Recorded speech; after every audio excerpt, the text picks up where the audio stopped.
দেখছেন বার্তা এক নজর। বাবা শিবের মন্দিরে রুদ্রাভিষেক এই শ্রাবণ মাসের বিশাল আকারের বট গাছের নিচে বাবা শিবের মন্দিরে প্রায় 50 বছর ধরে এই মন্দিরে পুজো হয়ে চলেছে। কিন্তু বর্ষার আগমনে কলকাতা 80 নম্বর ওয়ার্ডের 1/1 ট্রান্সপোর্ট রোডের পোর্ট বিধানসভা কেন্দ্র রামপ্রসাদ মুখার্জি রোড 80 নম্বর ওয়ার্ডের আনোয়ার খান এবং এই পোর্ট এলাকার বিধানসভা কেন্দ্রের বিধায়ক রবি হাকিম এই এলাকায় প্রচুর মানুষের সমাগম। বর্ষার নোংরা জল জমে যাওয়ার কোনো ধরনের ব্যবস্থা নেই এবং মন্দিরে যাওয়ার রাস্তায় জল জমে রয়েছে। তাই এখানকার সমাজসেবী লক্ষ্মী সিং উনি ওনার বক্তব্য তুলে ধরেন এবং এই রাস্তা নিজের হাতে কোনো রকমে মন্দিরে যাওয়ার ব্যবস্থা করেন। আরও এখানকার মানুষের কি বক্তব্য শুনুন। দক্ষিণ 24 পরগনা থেকে অরুণ রোধের রিপোর্ট, বার্তা এক নজর।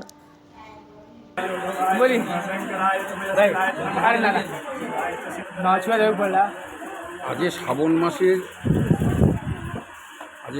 মাসের আজ সোমবার, আমার হিন্দি লাস্ট সোমবার।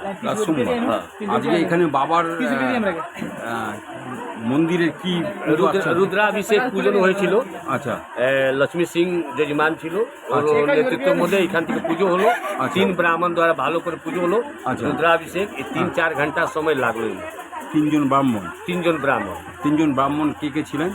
এই আপনার নাম আছে এই বৈজনাথ উপাধ্যায়, আচ্ছা, ধর্মেন্দ্র মিশ্রা, আচ্ছা, অরবিন্দ দুবে। আচ্ছা, প্রতি বছর এই সময় হয়? প্রতি বছরে শ্রাবণ মাসে রুদ্রাভিষেক লক্ষ্মী সিং নেতৃত্বে হয়। আর ভোগ হয়, পুরা ভোগের ব্যবস্থা। এই ট্রান্সপোর্ট ডিপোটের পুরনো মন্দির আছে, 100 বছর পুরানো মন্দির আছে। কত সাল হবে? কত সাল হবে? প্রতি বছর হবে, যতদিন সনাতনী থাকবে। কত বছর মন্দির হবে? এটা মানে কত বছরে হলো? হ্যাঁ, কত বছরের মন্দির? 100 বছর। 100 বছর পুরনো, লেকিন নতুন এ করলো লক্ষ্মী সিং। লক্ষ্মী সিং। আচ্ছা, এখানে তো দেখছি রাস্তাঘাটের যা পরিস্থিতি, মানে এখানে জল জমে আছে। আছে যে এইখান থেকে তো কেউ দেখছে না, সব তো রাস্তা এইরকম আছে। এইটা মন্দির আছে, হ্যাঁ, তো মন্দিরে আছে, তো এখান থেকে রাস্তা লক্ষ্মী সিং কুছ নিজে টাকা দিয়ে এই রাস্তা টাকা বানাবে। আচ্ছা, আপনার নাম? অরবিন্দ দুবে।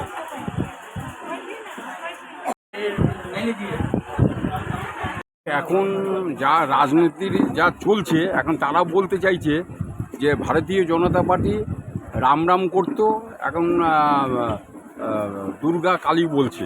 এরা এইসব ধর্ম নিয়েই তারা রাজনীতির মধ্যে বেঁচে আছে। এটা এখানকার আপনাদের মেয়র বলছেন, ওই আপনার এখানকার বিধায়ক, কি বলবেন?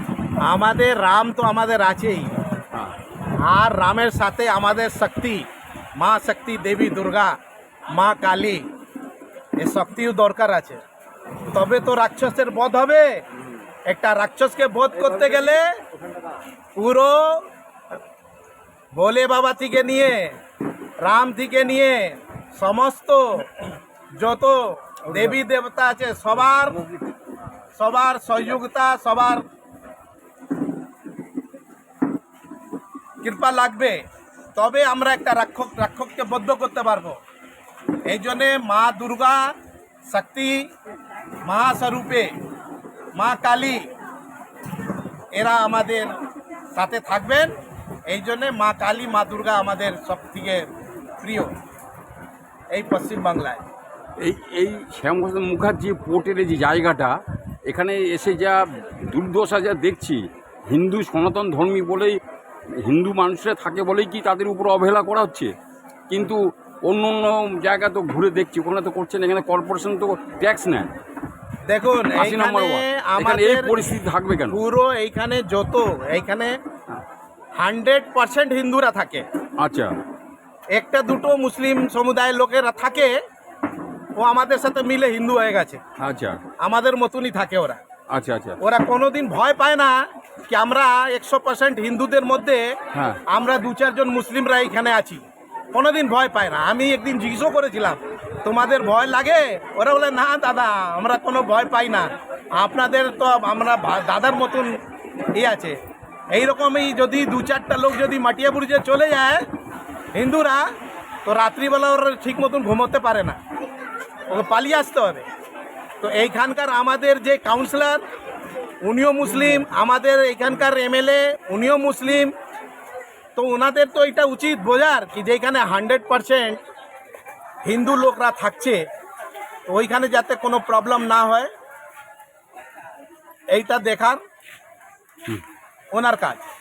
কিন্তু ওনারা ভোটের সময় সবাই আসবে একদম লাইন ধরে ভোট নেওয়ার জন্য, ভোট নিয়ে নানা ধরনের প্রলোভন দিয়ে এই ভোটের সময় একটু রাস্তা করে দিলাম, এই ভোটের সময় একটু জল দিয়ে দিলাম, এইরকম করে ভোটের সময় এরা ভোট নেবে।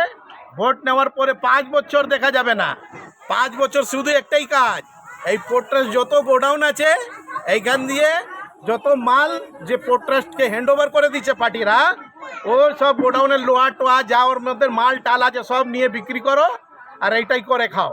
চাকরি টাকরি তো নেই পশ্চিমবাংলায়, কি কোথাও চাকরি করে খাবে? যত চেলা চামুন্ডাদেরকে নিয়ে এইসব করে বেরোয় 5 বছর, আবার ভোট আসবে টাকা পয়সা নেবে ছাপ্পা মারবে মেরে আবার জিতবে, জিতে এইসব করে আসছে। তো আজকে 15 বছরে এইসব করে আসছে। আপনি দেখুন পুরো পোর্টের এই পুরো ইন্ডাস্ট্রিজ বেল্ট, এই 80 নম্বর ওয়ার্ড পুরো ইন্ডাস্ট্রিজ বেল্ট, এইখানে লোক পোর্টের জায়গাতে ঝুপড়ি করে থাকে।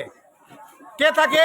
যে এইখানে এরা লেবারের কাজ করে, কুলির কাজ করে, যে মটিয়া মজদুর মটিয়ার কাজ করে পোর্টের গোডাউনে, ওরাই ঝুপড়ি করে আছে। ওরা যদি না থাকে তাহলে পোর্ট লেবার পাবে না কাজ করার। তো এই সব লোক থাকে পুরো 80 নম্বর ওয়ার্ড পুরো ইন্ডাস্ট্রিজ বেল্ট। এইখান দিয়ে আপনার ব্রিটানিয়া চলে গেল, অনেক কোম্পানি আছে যে পুরো অবস্থা খারাপ, একটাও কোথাও কাজ নেই। যা গোডাউন সোডাউন আছে ওইটাই ওইখানে লেবাররা সব কাজ করে, আর কোথাও কাজ নেই। আর এই যে গোডাউনটা যে হ্যান্ড ওভার করে দিচ্ছে এই সবকে নিয়ে এই সব একটা কাজ এরা করছে, এইটাই করে খাচ্ছে। আপনি যেহেতু পুরনো রাজনীতি সময়ের লোক, আপনাকে আমি একটা অভিভূত হয়েছি এই প্রশ্নটা না করলে। লাস্ট প্রশ্ন আমার, মাননীয় মুখ্যমন্ত্রী নিজেই জিনিসটা তুলেছিলেন যে গুজরাট অমুক জায়গা থেকে ভুয়া ভোটার এখানে ঢুকে রয়েছে, উনি জিনিসটা তুলেছিলেন। তোলার পর এখন দেখছে যে এখন আবার বাঙালি ইস্যু তুলছে যে বাইরে নাকি বাঙালিতে ধরে আটকে রাখছে, বাইরে পাঠিয়ে দিচ্ছে। কিছুদিন আগে এখানকার একজন এমএলএ উনি প্রেস মিট করলো পৈলানে যে বাঙালি লোককে নাকি আটকে রেখেছে, ওদের নাকি অভিষেক বন্দ্যোপাধ্যায় আনতে যাচ্ছে। এই যে বাঙালি ব্যাপারটা ওনারা তুলেছে। কিন্তু দেখুন শুরুতে আপনারা জানেন ভালো করে, যখন উনি এই রোহিঙ্গিয়াকে নিয়ে আপনার পার্লামেন্টে স্পিকারের মুখে কাগজ ছুঁড়ে মেরেছিলেন, টিভিতে আপনারা ভালো করে দেখেছেন। কেন? এইখানে রোহিঙ্গিয়া পুরো আছে, বাংলাদেশিরা আছে, এসে এইখান দিয়ে ভোট দিয়ে আবার বাংলাদেশে চলে যায়, এইটা আটকাতে হবে। ওনারই তোলার কথা।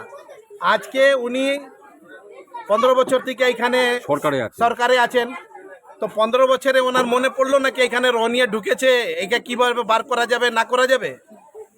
আর আজকে যদি 15 বছর যদি উনি কোনো কলকারখানা যদি এইখানে কোনো কাজের যদি সুযোগ না করতে পারেন, তাহলে এখানকার যত গরিব লোক ও তো বাইরে যাবেই কাজ করতে। আর বাঙালি বিহারি আর নন বেঙ্গলি উনি শুরু করেছিলেন। আগেবার ইলেকশনে আপনারা জানেন অমিত শাহ মোদি যখন পশ্চিমবাংলায় আসতেন তো উনি কি বলতেন, এই বাইরের লোক ডেলি সওয়ারি করছে বহিরাগত। উনি এই কথাটা তুলেছেন, দোষ ওনার দোষের জন্য আজকে সাধারণ মানুষ যে বাইরে আছে, যে বাংলাদেশি আছে, আমরা জানি বাংলাদেশি জন্যে হতে পারে কোনো প্রবলেম, কিন্তু বাংলাদেশিদেরকে কিছুতেই পশ্চিমবাংলা কি পুরো ভারতবর্ষে থাকার আর অধিকার নেই, আর ওরা থাকতেও পারবে না। মোদিজি যেভাবে শুরু করেছেন, আগামী দিনে একটা লোক বাংলাদেশি লোককে আমরা বাংলাদেশ পাঠাবই। আমার নামটা? আমার নাম লক্ষ্মী সিং শ্যামা প্রসাদ মুখার্জি।